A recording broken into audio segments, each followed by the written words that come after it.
Alors, on va continuer une série de prédications que on s'est arrêté, ça fait un moment déjà. Et si je vous disais c'est 1 Samuel, c'est quoi le dernier chapitre sur lequel je prêchais sur 1 Samuel? Je crois que vous serez un peu perdu, un peu comme moi. C'est une longue série, mais qui touche bientôt à sa fin. Bon, on ne fera pas tous les chapitres, hein, mais qui touche à sa fin. Et juste un petit mémo par rapport où on s'était arrêté la dernière fois. En fait, la dernière fois, on s'était arrêté au moment où la royauté de Saül a été confortée par la victoire qu'il avait remportée sur les Philistins, et les contestataires ont reconnu en lui, en tout cas, qu'il avait été consacré par Dieu pour conduire le peuple. Et il s'est écoulé 2 ans depuis, donc ce dernier chapitre, et aujourd'hui on va s'attarder du chapitre 13 et 14, où on est invité à répondre à cette question: regarder à Dieu ou aux hommes. Dans 1 Samuel 13, on ira jusqu'au chapitre 14. On lira dans la version Ségan 21. Je compte sur toi.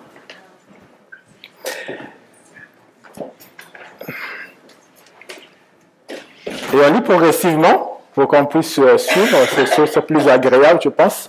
Et on lit dans un premier temps les versets 1 à 7, et où on voit que lorsqu'on rend pas la gloire à Dieu, en fait, la joie, elle est de courte durée.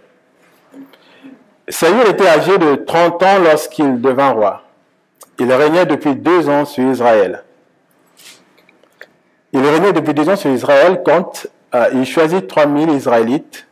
2000 étaient avec lui à Michmash et sur la montagne de Bethel, et 1000 étaient avec Jonathan à Gibéa de Benjamin. Quant au reste du peuple, il le renvoya chacun dans sa tente. Jonathan bâtit la garnison des Philistins qui se trouvait à Geba, et les Philistins la prirent. Saül fit sonner de la trompette dans tout le pays en disant: que les Hébreux la prennent. Tout Israël apprit que Saül avait battu la garnison des Philistins et qu'Israël avait ainsi provoqué le dégoût des Philistins. Le peuple fut convoqué par Saül à Gilgal. Les Philistins se rassemblèrent pour combattre Israël. Ils avaient 30 000 chars et 6 000 cavaliers, et ils formaient un peuple innombrable, comme le sable qui est au bord de la mer. Ils vinrent installer leur camp à Michmash, à l'est de Beth-Aven. Les Israélites se firent menacer car ils étaient serrés de près, et ils se cachèrent dans les grottes, les buissons, les rochers, les caveaux et les citernes. Il y eut aussi des Hébreux qui passèrent le Jourdain pour se rendre dans le pays de Gad et de Galad. Quant à Saül, il était encore à Gilgal, et tout le peuple qui se trouvait à ses côtés tremblait. Merci. On voit en tout cas que les Israélites passent par un ascenseur émotionnel, de l'euphorie de la victoire, que l'on voit au verset 3, à la peur qui les envahit, au point que certains prennent leurs jambes à leur cou. Et c'est sauve qui peut, comme on a pu le voir. Certains passent même le Jourdain, c'est un feu, pour imaginer un peu la peur qui les envahissait, et pour se réfugier ailleurs dans le pays de Gad. Il faut reconnaître que le combat qui s'annonce semble vraiment disproportionné et déséquilibré. D'un côté, on voit le roi Saül qui mobilise 3000 hommes au total, quand les Philistins, eux, de leur côté, débarquent avec 30 000 chars et 6 000 cavaliers. Si on fait un petit calcul en considérant que sur un char, il y a au moins un soldat, ça voudrait dire qu'ils sont au minimum 36 000 hommes, contre 6 000 du côté des Israélites. Ça en fait du monde du côté des Philistins. Et ce qui a sans doute conduit à cette peur qui est généralisée parce que c'est tout le peuple qui a peur, c'est l'attribution de la victoire à Saül, alors que c'est l'Éternel Dieu qui a été le véritable artisan de cette victoire dont on parle au verset 3. Les Israélites sont un peu amnésiques et ils oublient combien l'Éternel les a secourus dans le passé. Et nous aussi, nous pouvons connaître ce genre de situation quand nous comptons sur notre propre intelligence, sur nos propres efforts plutôt que de nous tourner vers Dieu. Quand on est devant un péché, une mauvaise habitude à délaisser, quand on voit qu'on vit la persécution également, ou une injustice, quelle est notre réaction? Est-ce que nous abdiquons, nous prenons peur, ou nous venons à Dieu? Il y a, je pense, deux attitudes à avoir dans une telle situation, quand on est devant une adversité. Soit abdiquer, renoncer, dire que voilà, j'y arrive pas, j'abandonne. Ou dire, Seigneur, j'y arrive pas, j'ai du mal, mais je sais que toi, tu peux le faire.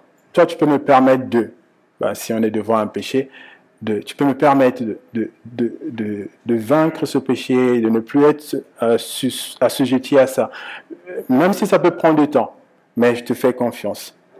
Et on peut en tout cas compléter cette phrase de ce que l'on veut, parce que Dieu, il est capable en tout cas de pouvoir transformer n'importe quelle situation en notre faveur, ou en tout cas selon sa volonté. En tout cas, le chrétien doit mettre sa confiance en Dieu et reconnaître que son salut ne peut venir que de lui. C'est lui qui a tout accompli et qui a aussi dit qu'il a vaincu le monde pour nous. Et cette situation et l'attitude des Israélites pose également question sur, l'idolâtrie. Parfois, on ne s'en rend pas vraiment compte, mais c'est quoi pour nous, en fait, l'idolâtrie? Quand est-ce qu'on peut dire qu'on est face à une idolâtrie? C'est vrai que nous, on considère que l'idolâtrie, c'est juste faire un autel ou une statuette et pouvoir la prier comme son Dieu. Mais quand on donne la gloire qui revient à Dieu à une autre personne, n'est-ce pas de l'idolâtrie également? Et ils tombent un peu dans ce piège-là, les Israélites, et surtout Saül, qui s'autoproclame comme celui qui a remporté la victoire, alors que quand vous lisez bien le texte, c'est déjà son fils qui a combattu. Et c'est grâce à l'Éternel qu'ils ont eu cette victoire, et non par leur propre force. Et ça nous montre que lorsqu'on n'attribue pas à Dieu la place qui lui revient, notre joie, elle peut être vraiment de courte durée, comme c'est le cas pour eux. Le chrétien doit mettre sa confiance en Dieu et en Jésus, et reconnaître que son salut ne vient que de lui. On va passer au verset 8 à 22, qui nous montre que la fin ne justifie pas le moyen. Saül a attendu 7 jours, conformément au délai fixé par Samuel, mais celui-ci n'arrivait pas à Gilgal et le peuple se dispersait loin de Saül. Saül dit alors, « Amenez à moi les victimes destinées à l'Holocauste et au sacrifice de communion. » Et il offrit l'Holocauste. Il finissait d'offrir l'Holocauste lorsque Samuel arriva. Saül sortit à sa rencontre pour le saluer. Samuel dit, « Qu'as-tu fait » Saül répondit, « Lorsque j'ai vu le peuple se disperser loin de moi, que tu n'arrivais pas dans le délai fixé et que les Philistins étaient rassemblés à Michmash, je me suis dit, les Philistins vont descendre m'attaquer à Gilgal et je n'ai pas imploré l'Éternel. C'est alors que je me suis fait violence et j'ai offert l'Holocauste. » Samuel dit à Saül, « Tu t'es comporté de façon stupide. Tu n'as pas respecté le commandement que l'Éternel, ton Dieu, t'avait donné. L'Éternel aurait affermi pour toujours ton règne sur Israël. Mais maintenant, ton règne ne durera pas. L'Éternel s'est choisi un homme selon son cœur, et il a destiné à être le chef de son peuple. Cela arrivera parce que tu n'as pas respecté ce que l'Éternel t'avait ordonné. » Puis Samuel se leva et monta de Gilgal à Gibéa de Benjamin. Saül passa en revue le peuple qui se trouvait avec lui. Il y avait environ 600 hommes. Saül, son fils Jonathan et le peuple qui se trouvait avec eux avaient pris possession à Giba de Benjamin. Et les Philistins avaient leur camp à Michmash. 3 troupes sortirent du camp des Philistins pour s'aimer la dévastation. L'une prit le chemin d'Ophra vers le pays de Shual, l'autre le chemin de Beth-Horon et la troisième le chemin de la frontière qui domine la vallée de Tiboïm, du côté du désert. On ne trouvait aucun forgeron dans tout le pays d'Israël, car les Philistins s'étaient dit, empêchons les Hébreux de fabriquer des épées ou les lances. Chaque Israélite descendait donc chez les Philistins pour aiguiser son soc de charrue, sa pioche, sa hache ou sa bêche. Cela coûtait 2/3 d'une pièce d'argent pour aiguiser des bêches, des pioches, des fourches et des haches ou remettre en état des aiguillons. Ainsi, le jour du combat, le peuple qui était avec Saül et Jonathan ne disposait d'aucune épée ni lance. Saül et son fils Jonathan, en revanche, en possédaient. Merci.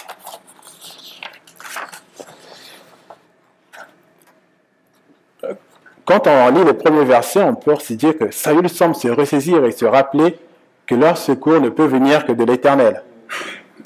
Alors que Samuel, le souverain sacrificateur, semble prendre plus de temps que prévu, Saül s'impatiente. Il s'impatiente. Et il est vrai qu'à cette époque, le téléphone portable n'existait pas. Ce n'était pas possible pour Samuel de téléphoner à Saül et le prévenir qu'il serait en retard. Il était peut-être coincé dans les bouchons, mais qui sait. Saül, lui, n'en peut plus. Il n'en peut plus. Il est impatient et il décide de prendre lui-même les choses en main. Il prend les animaux qu'il offre en sacrifice de communion. J'aime bien l'attitude de Samuel. Bien que scandalisé et horrifié par ce qu'il vient de voir, il dialogue avec Saül. Il prend le temps de l'écouter. Il lui demande, mais qu'est-ce que tu as fait? Et c'est là que Saül se lance dans un monologue pour essayer de justifier l'injustifiable. Il dit au verset 11 et 12, « Lorsque j'ai vu le peuple se disperser loin de moi, que tu n'arrivais pas dans le délai fixé, que les Philistins étaient rassemblés à Michmash, je me suis dit, les Philistins vont descendre m'attaquer à Gilgal, et je n'ai pas imploré l'Éternel. C'est alors que je me suis fait violence et que j'ai offert l'Holocauste. » Mais on comprend également, du coup, quelles sont les motivations de Saül. Ce qui l'a conduit à offrir lui-même le sacrifice au lieu d'attendre Samuel. C'est la peur. C'est la peur qui s'est emparée de lui quand il a vu que ses troupes s'évaporaient et que les Philistins pouvaient les attaquer. Pour nous, c'est vraiment aussi un enseignement. C'est que la peur n'est pas un bon conseiller. Au contraire, la peur, c'est un mauvais conseiller. La plupart des décisions qu'on prend dans cet état d'apeurement sont souvent des mauvaises décisions que l'on regrette parfois. Alors, que pouvons-nous faire quand nous sommes dans cette situation? Je pense qu'avant de prendre une décision, c'est de demander à Dieu de nous donner la paix. Demandons à Dieu de nous donner la paix avant de prendre une décision afin de ne pas la regretter plus tard. Le verdict de Samuel, lui, il est clair, il est sans appel. Malgré toutes les explications que Saül peut donner, à 2 reprises, Samuel rappelle à Saül qu'il n'a pas respecté ce que l'Éternel lui avait ordonné. Il a commis une grave faute. Il traite cette attitude de stupide. Je tiens à préciser qu'il ne traite pas Saül de stupide, mais l'attitude de Saül de stupide. Et dans la version Parole de vie, par exemple, il est dit que Saül a agi comme un fou. Mais pourquoi est-ce que c'est une folie? C'est vraiment une question qu'on peut se poser en fait. Pourquoi Samuel dit que c'est une attitude folle de se comporter comme ça? Et puis si c'était une folie, mais pourquoi personne ne l'a arrêté? Pourquoi personne n'a pas dissuadé Saül d'offrir lui-même le sacrifice? Il n'était pas seul, il y avait tout le peuple autour de lui. Est-ce qu'ils ont banalisé le sacrifice, l'offrande? Ou étaient-ils aveugles tous? Il n'y en avait aucun pour ramener l'autre à la raison? Posons-nous aujourd'hui cette question. Est-ce que l'attitude de Saül était vraiment répréhensible? Mais je pense qu'on peut voir ça en répondant peut-être à certaines questions, ou à cette question. Est-ce que Dieu a vraiment pris plaisir à l'offrande que Saül a offerte? Est-ce que Dieu a vraiment pris plaisir à l'offrande que Saül avait offerte, à votre avis? Est-ce que Dieu a pris plaisir à ça? Ah, on a quand même un indice. Bah non, l'indice, c'est l'attitude de Samuel. On a un indice là-dessus. Maintenant, il est certain que Dieu n'a pas apprécié du tout cette séquence. Et pour diverses raisons. Déjà, Saül n'est pas habilité à offrir le sacrifice. Il n'est ni souverain sacrificateur, ni prophète. Donc, il n'est pas dans la lignée de ceux qui doivent offrir le sacrifice. Et également, les motivations de Saül montrent qu'il ne fait pas du tout confiance en Dieu et qu'il désire une victoire à titre personnel pour sa propre gloire et non pour l'honneur de Dieu. Et ça m'a intrigué en fait en lisant bien les raisons pour lesquelles il dit qu'il a offert le sacrifice. Il dit que quand je voyais que les Philistins allaient m'attaquer, mais en fait il n'est pas seul. Il est avec tout le peuple. Ça montre vraiment que c'est une démarche vraiment personnelle et qu'il ne se soucie pas du tout de la volonté de Dieu. On voit également qu'il n'offre pas ce sacrifice de manière désintéressée, comme une action juste de reconnaissance, une reconnaissance anticipée, en se disant, je sais que Dieu va exaucer notre prière, alors on lui offre déjà ce sacrifice pour qu'il nous accompagne dans ce combat contre les Philistins. Mais par son attitude, lui, il s'est dit plutôt à tort que Dieu lui sera favorable et redevable à cause du sacrifice qu'il offre. Et une autre raison également pour laquelle je pense que Dieu n'a pas grillé ce sacrifice, c'est qu'en étant le chef du peuple, il aurait dû montrer l'exemple de l'obéissance, de la dépendance à Dieu, de sorte qu'il soit un modèle pour le peuple. Et là, au contraire, il donne un mauvais exemple au peuple en banalisant l'offrande de l'Éternel. Il n'a pas du tout respecté Dieu. Et donc, il est sûr que Dieu n'a pas du tout agréé cette offrande. L'action de donner ne suffit pas. Il faut aussi que le cœur y soit. Et si nous les hommes, nous sommes sensibles à ça, nous faisons attention à ça, si quelqu'un vous fait du mal et qu'après il vient vous donner un cadeau, sans qu'il y ait une repentance, sans qu'il y ait vraiment une démarche de réconciliation, je pense que vous n'apprécierez pas. Et Dieu qui lit dans les cœurs est encore plus sensible à ça. L'action de donner ne suffit pas. Il faut aussi que le cœur y soit.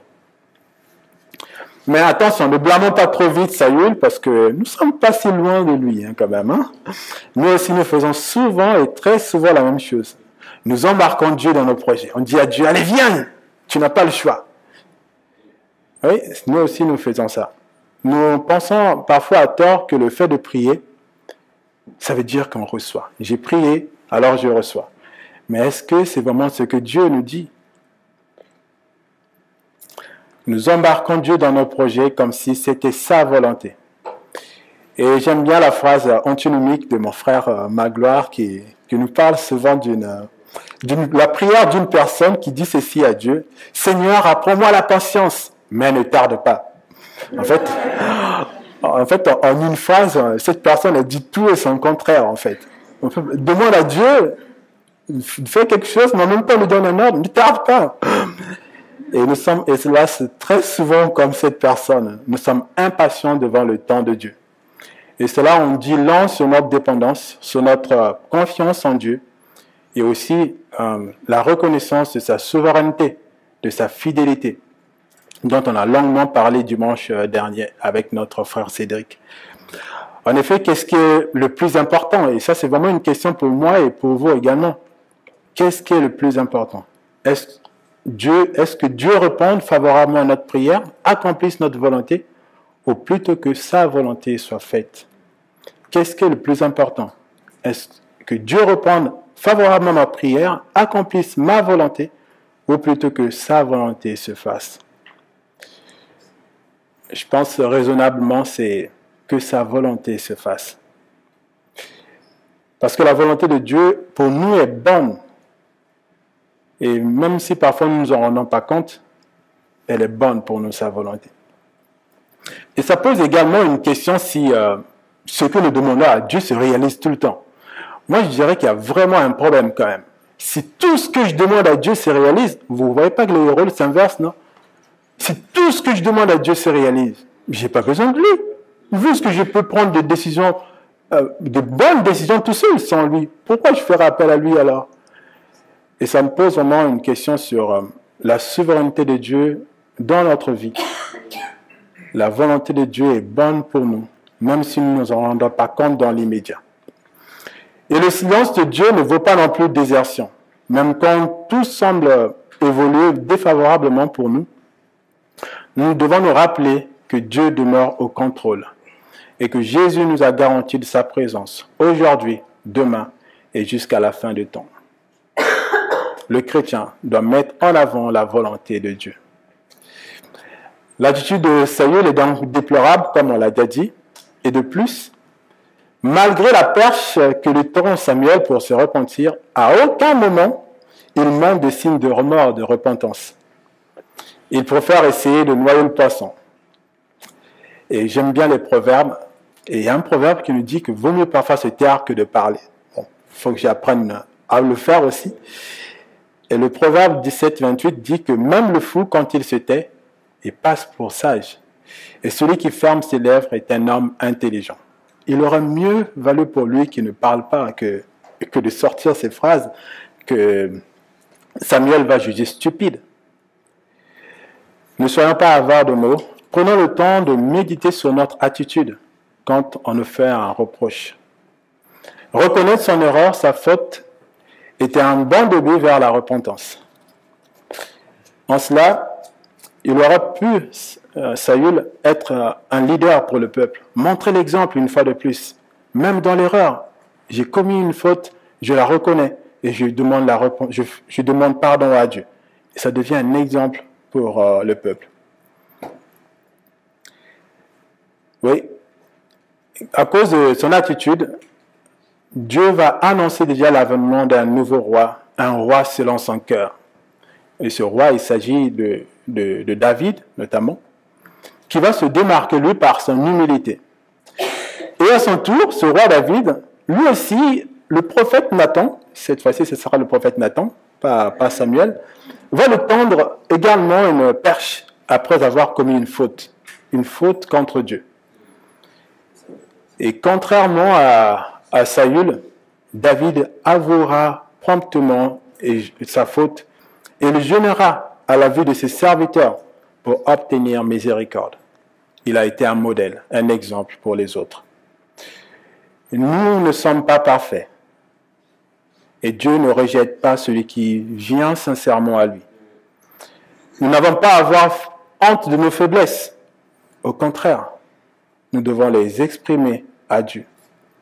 Dieu nous a fait cette promesse dans 1 Jean 1, verset 9.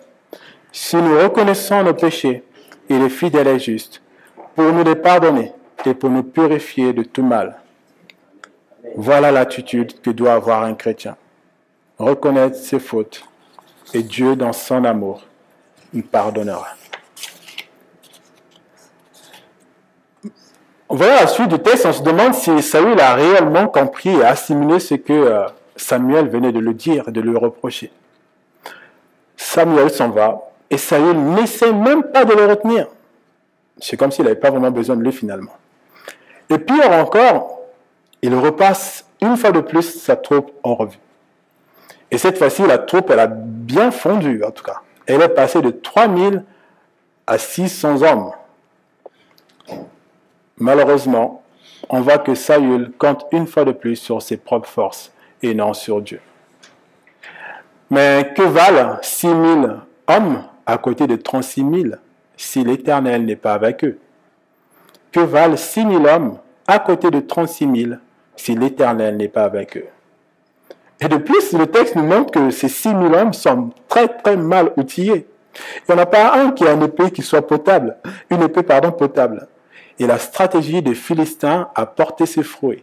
Durant 2 ans, il y a eu un semblant de paix entre les Philistins et les Israélites. Et pendant ce temps-là, ils ont pris le monopole sur la fabrication des armes. Et dupés sans doute par cette stratégie des Philistins, les Israélites ne se sont pas préparés au combat. Ils ont préféré acheter les armes, les outils chez les Philistins, en plus à un prix, au prix fort, quoi. Pendant ce temps, les Philistins ont préparé minutieusement la guerre. On imagine un peu le scénario. D'un côté, 36 000 hommes avec des chars bien équipés et à côté, 600 hommes armés de ce qu'ils ont pu trouver. Des os d'animaux peut-être, des bâtons, des casseroles, des poêles, tout ce que vous pouvez imaginer comme arme. Et moi, ça m'a fait penser un peu aux batailles alors fictives des Gaulois avec des Romains. Oui, ça fait un peu penser à ça, mais là, on est vraiment dans la vraie vie, ce n'est pas une fiction. Mais tout comme les Israélites qui avaient un ennemi redoutable, donc les Philistins, les chrétiens ont aussi un ennemi commun et redoutable qui veut aussi leur perte, et c'est le diable. Il emploie aussi des stratégies pour essayer d'empêcher les chrétiens de saisir les armes spirituelles que Dieu a mises à leur disposition. Et tout ça pour les vaincre. Et ces armes, ça peut être la diversion, les préoccupations diverses. Moi, le premier, elles sont parfois bonnes en soi, elles sont pas mauvaises en soi, ces préoccupations. Mais quand elles prennent plus de temps et qu'elles nous donnent plus le temps de pouvoir entretenir notre relation avec Dieu, elles deviennent justement un piège pour nous. Donc c'est des diversions, des préoccupations diverses, des bonnes ou des mauvaises ruses, enfin ce sont des ruses du diable. Et l'apôtre Paul dans Éphésiens nous dit que Dieu nous a tout donné justement pour pouvoir faire face aux attaques du diable. Et ça, vous pourrez lire ça dans Éphésiens 6. Mais je lis juste le verset 13 qui nous dit que c'est pourquoi prenez toutes les armes de Dieu afin de pouvoir résister dans le jour mauvais et tenir ferme après avoir tout surmonté. Les versets 23 jusqu'au chapitre 14, 1 à 15, nous montrent que lorsqu'on fait vraiment confiance à Dieu, il est au rendez-vous. Un poste avancé des Philistins vint s'établir au défilé de Michmash. Un jour, Jonathan, fils de Saül, dit au jeune homme qui portait ses armes, « Viens, poussons jusqu'au poste des Philistins qui se trouve là, de l'autre côté. » Il n'en dit rien à son père. Saül se tenait à la limite de Gibéa sous le grenadier de Migron, et la troupe qui était avec lui comptait environ 600 hommes. 600, pardon. Bien, vous suivez. Alors, je voulais lui en rajouter un peu parce qu'ils étaient trop seuls. C'était Akija, fils d'Achitub, lui-même frère d'Ikabod, le fils de Phinéé, et le petit-fils d'Élie, prêtre de l'Éternel à Silo, qui portait l'éphod. Le peuple ne savait pas que Jonathan était parti. Dans le passage par lequel Jonathan cherchait à arriver au poste des Philistins, il y avait une dent de rocher de chaque côté. L'une s'appelait Bosset et l'autre Séné. L'une de ces dents se trouvait au nord en face de Michmash et l'autre au sud en face de Geba. Jonathan dit au jeune homme qui portait ses armes, « Viens, poussons jusqu'au poste de ces incirconcis. Peut-être l'Éternel agira-t-il pour nous. » En effet, rien ne peut empêcher l'Éternel de sauver, que ce soit au moyen d'un petit ou d'un grand nombre. Amen. Celui qui portait ses armes lui répondit, « Fais donc ce que tu as dans le cœur, suis ta pensée. Me voici avec toi, prêt à te suivre. » Eh bien, dit Jonathan, allons vers ces hommes et montre-nous à eux. S'ils nous disent, arrêtez-vous jusqu'à ce que nous arrivions vers vous, nous resterons à notre place et nous ne monterons pas vers eux. Mais s'ils disent, montez vers nous, nous monterons, car l'Éternel est libre entre nos mains. C'est ce qui nous servira de signe. Ils se montrèrent tous les deux au poste des Philistins, et les Philistins dirent, voilà que les héros sortent des trous où ils se sont cachés. Les hommes du poste s'adressèrent ainsi à Jonathan et à son porteur d'armes. Montez vers nous, et nous vous ferons savoir quelque chose. Jonathan dit à son porteur d'armes, monte après moi, car l'Éternel est libre entre les mains d'Israël. Jonathan monta en s'aidant des mains et des pieds et son porteur d'armes le suivit. Les Philistins tombaient devant Jonathan et son porteur d'armes, donnant la mort derrière lui. Dans ce premier combat, Jonathan et son porteur d'armes tuèrent une vingtaine d'hommes sur un espace limité. La terreur gagna le camp, la région et tout le peuple, le poste et ceux qui semaient la dévastation furent eux aussi terrifiés. La terre se mit de plus à trembler, cela devint une terreur divine. Merci. Les Philistins sont galvanisés par le nombre, par l'avantage numérique qu'ils ont. Alors ils s'approchent de plus près des Israélites. Mais aussi surréaliste que ça peut être, c'est plutôt les plus jeunes, Jonathan et son serviteur, qui ont la bonne attitude, celle de remettre Dieu au centre. Jonathan, le fils de Saül, est vraiment particulier. J'apprécie, en tout cas, j'affectionne en tout cas ce Jonathan. Il est bien différent de son père. Et il le démontrera même plus tard quand son père voudra Dieu. Ouais. Merci. Il est parti parce que mon fils s'appelle Jonathan, oui. Oui. En tout cas, Jonathan démontrera plus tard qu'il est vraiment différent de son père. Quand son père voudra tuer David, son successeur désigné par Dieu, lui fera tout le contraire en sauvant et en avertissant David des mauvaises intentions de son père. Et Jonathan a compris la raison pour laquelle le peuple d'Israël devait combattre les Philistins. Au verset 3, il dit qu'ils sont incirconcis. Cela veut dire qu'ils n'ont pas du tout fait d'alliance avec l'Éternel, que les Philistins ne reconnaissent pas Dieu comme le maître de l'univers, le Seigneur des seigneurs. Et la motivation de Jonathan est donc claire, rendre gloire à Dieu, pour que les autres nations puissent reconnaître que l'Éternel est le maître de l'univers. Alors, je préfère être clair sur un point qui est capital. Les chrétiens ne sont pas appelés à faire la guerre aux non-chrétiens ou à vouloir le malheur de ceux qui ne croient pas en Dieu ou qui refusent de reconnaître sa royauté. Ce qui doit animer le chrétien, c'est plutôt l'amour. L'amour parce que Dieu a aimé tous les hommes, mais également parce que Dieu a prescrit ce commandement aux hommes, c'est de s'aimer les uns les autres. Aime ton prochain comme toi-même. Même nos ennemis, la Bible nous demande de les aimer, de les bénir et de prier pour eux. Alors Jonathan a des bonnes intentions, des intentions bien plus meilleures que celles de son père. En plus de cela, il fait preuve d'une grande foi. Il reconnaît sa dépendance à Dieu et aussi la souveraineté de Dieu. Au verset 6, il confesse, en effet, rien ne peut empêcher l'Éternel de sauver, que ce soit au moyen d'un petit ou d'un grand nombre. Quelle foi, j'ai envie de dire. Quand bon nombre d'Israélites, plus grands, plus âgés que lui, prennent la fuite devant l'armée philistine, qui est très impressionnante, lui veut se rappeler que rien n'est impossible à Dieu. Et il croit fermement qu'à deux, avec son serviteur, Dieu peut leur donner la victoire sur les Philistins. Ça paraît surréaliste. Jonathan a aussi fait preuve de beaucoup d'humilité et de sagesse en demandant l'avis de son serviteur. Bon, il aurait pu faire comme son père, quand il a décidé d'offrir le sacrifice à la place de Samuel, il n'a pas demandé l'avis du peuple. Il s'est lancé.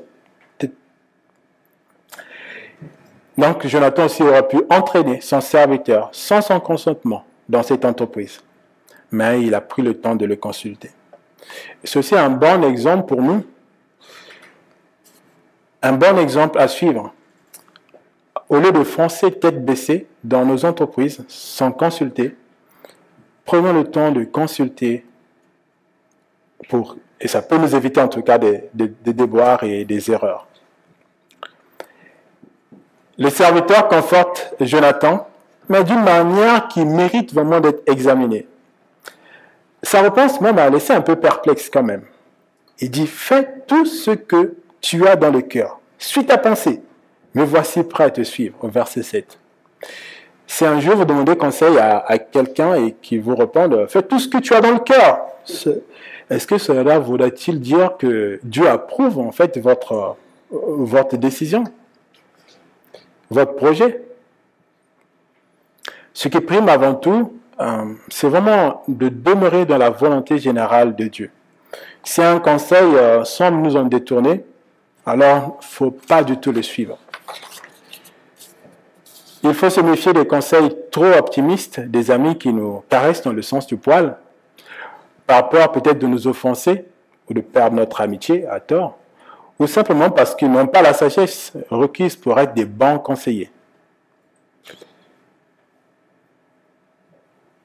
Examinons les conseils à la lumière de la Bible avant de les adapter et de les mettre en œuvre. Choisissons aussi des bonnes personnes, des personnes dignes de confiance pour pouvoir leur demander conseil. Et ce qui est remarquable chez Jonathan, c'est qu'il ne prend pas en fait la réponse de son serviteur pour argent comptant. Ce n'est pas parce que le serviteur il a dit vas-y, je te suis, qu'il s'est lancé également en fait. Il a voulu avoir cette conviction dans le cœur que c'était la volonté de Dieu. Aller au combat, corps à corps, contre ces 36 000 hommes, ou ne pas y aller. Il demande donc un signe que Dieu va lui accorder. Et c'est alors que Dieu livre entre leurs mains ces guerriers redoutables. Ils foncent et ils sèment à eux deux la terreur dans le camp des Philistins qui sont battus. Leurs armes aiguisées, redoutables, ne peuvent pas les sauver de la main de l'Éternel, le Maître de l'univers. Oui, rien ne peut résister à l'Éternel Dieu.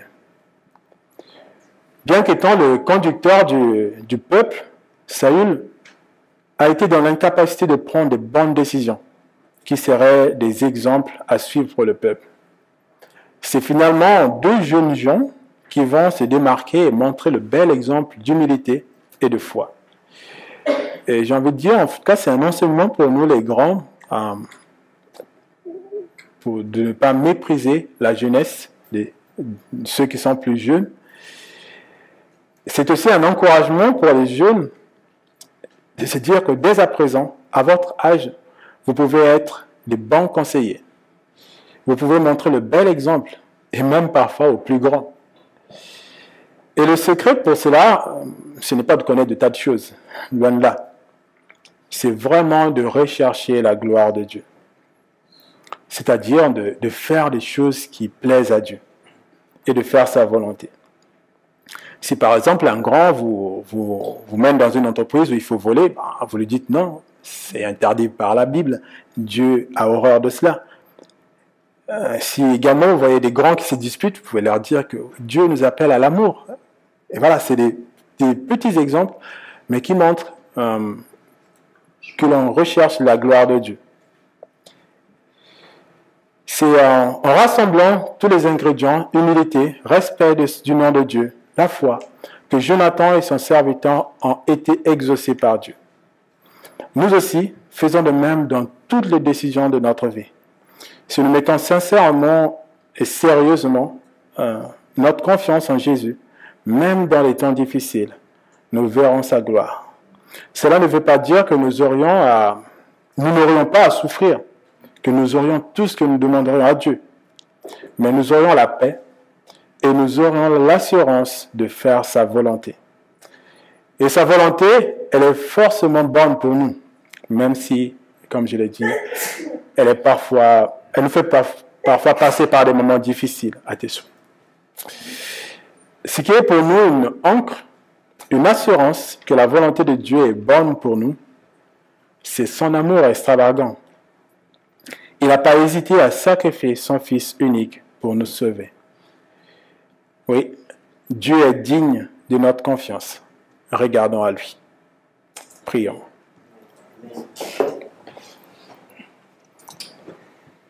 Oui, Seigneur, dans cette question qui nous est posée, regardez à toi plutôt qu'aux hommes, c'est vrai que on dirait naturellement, on dirait avec raison, regarder à toi, mais naturellement, parfois pris dans le flot de l'action, nous oublions que tu es Dieu et que tu peux tout, que tu es à nos côtés jusqu'à la fin des temps et que tu nous aimes. Et nous sommes souvent, malheureusement, à côté de la plaque, un peu comme Saül, en cherchant à te traîner au Seigneur dans nos décisions, alors que ta volonté est la première qu'on doit rechercher et ta volonté elle est bonne pour nous. Seigneur, on prie pour que tu nous donnes vraiment de ne pas être troublés par les circonstances, mais d'avoir cette paix que Jésus a promise à tous ceux qui ont mis leur confiance en lui. Et que grâce à cela, que nous puissions tourner nos regards à toi, et toi qui es l'auteur de la foi et de la vie, le maître de l'univers, que tu puisses nous donner ce dont on a besoin pour continuer notre marche chrétienne dans le respect de ton nom et en te faisant confiance.